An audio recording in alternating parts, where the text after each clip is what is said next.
President Trump's intervention in the U.S. team's red card controversy has renewed concerns about politics bleeding into sports. But this isn't the first time government officials have been accused of trying to interfere with the match's result. In 1982, the head of Kuwait's Soccer Association, Prince Fahad, literally walked onto the pitch to protest a goal call during the team's match with France.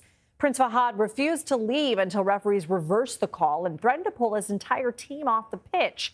The referee did reverse the call, but Kuwait still lost, and the prince had to pay a $14,000 fine for walking onto the pitch. The 1978 World Cup represented one of the most stark examples of the so-called practice of sports washing, when a government uses sports to distract from alleged human rights abuses.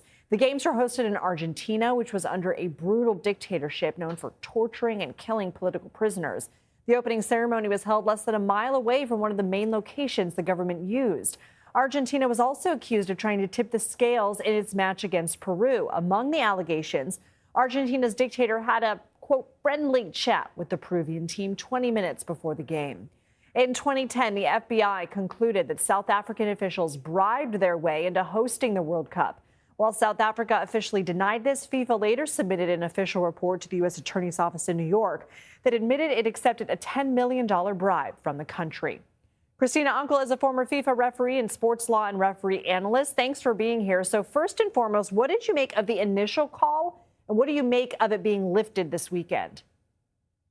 Yes, great. Two different questions. And putting on the referee hat and the referee analysis hat, the decision on the field, which was not given as anything until VAR, which is the video automated review system, brought in and said they recommended a red card, and the referee took the red card. Now, collectively, there's a lot of discussion and an agreement that the preferred decision is it for it not to be a red card. Here you see a point of contact, you see studs onto the ankle. It looks bad, but when you put it into context, it was two players' feet who got tangled up, and it was a misstep, and it was an unfortunate incident. So nobody wants a red card decision from the referee analysis standpoint.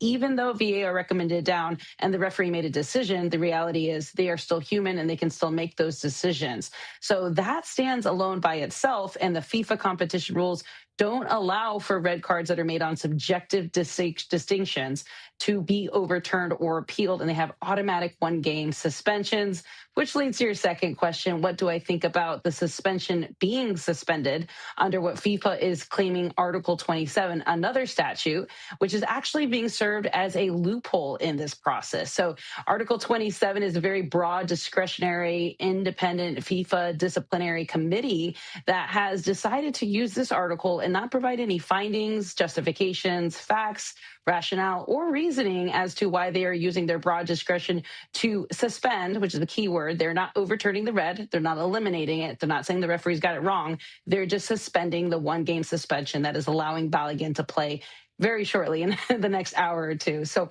from the second half of it, I don't like it. It really goes against competition integrity. And when you don't have transparency, when you're allowed discretionary authority, it creates a vacuum that requires then people to start asking questions. And of course, speculation comes abroad. I have to be quick with you on this, but we saw the president of a country that's playing in the World Cup while hosting the tournament admit to reaching out to the president of FIFA.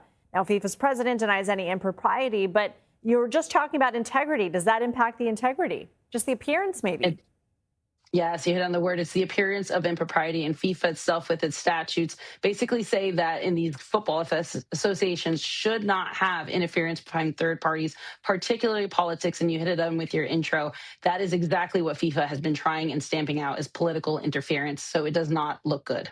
Christina Unkel, I think you were probably the perfect person to talk to about this. Thank you so much. Of course. Thank you for having me tonight, Lindsay.